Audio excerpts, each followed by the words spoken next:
అవును, దసరా రోజు చాలా ప్రత్యేకం. దసరా, విజయదశమి అనేది 9 రోజుల దేవీ నవరాత్రుల ముగింపు రోజు. ఈ రోజు మహాదేవి దుర్గమ్మ మహిషాసురుని వధించి సత్యధర్మానికి జయం సాధించిన రోజు. అందుకే దీనిని విజయదశమి అని కూడా అంటారు. దసరా ప్రత్యేకతలు: అమ్మవారి జయం, చెడుపై మంచికి జయం లభించిన శుభదినం. శస్త్రపూజ, యుద్ధాయుధాలు, పరికరాలు, వృత్తిలో ఉపయోగించే సాధనాలు, వాహనాలు మొదలైన వాటికి పూజ చేస్తారు. ఆయుధ పూజ: ఈ రోజున ఆయుధాలను పూజించడం ద్వారా శక్తి, జయం లభిస్తుందని విశ్వాసం. విద్యారంభం: చిన్నపిల్లలకి అక్షరాభ్యాసం ఈ రోజే ప్రారంభిస్తారు. సీమల్ల పూతలు: పెద్దలు చిన్నవారికి సీమల్ల పూతలు ఇచ్చి ఆయురారోగ్యాలు కలగాలి, సుఖసంపదలు రావాలి అని ఆశీర్వదిస్తారు.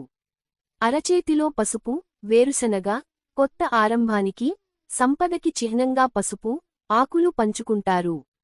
ఆధ్యాత్మిక అర్థం: చెడు లక్షణాలు, అహంకారం, దుర్మార్గం నశించి, మనసులోని దేవీ శక్తి వెలిగే రోజు. కొత్త పనులు మొదలు పెట్టడానికి, శుభకార్యాలు చేయడానికి ఇది అత్యుత్తమ సమయం. అందుకే దసరా రోజు జయం, సుభిక్షం, శాంతి కోసం ప్రత్యేకంగా పూజలు చేస్తారు. దుర్గమ్మ మహిషాసురుని వధించి జయం సాధించిన రోజు. శస్త్రపూజ, వాహన పూజ, విద్యారంభం చేస్తారు. పెద్దలు చిన్నవారికి సీమల్ల పూతలు ఇచ్చి ఆశీర్వదిస్తారు. కొత్త పనులు మొదలుపెట్టడానికి అత్యుత్తమ శుభదినం. చెడుపై మంచికి జయం లభించిన పవిత్ర రోజు. దయచేసి సబ్స్క్రైబ్ చేయండి.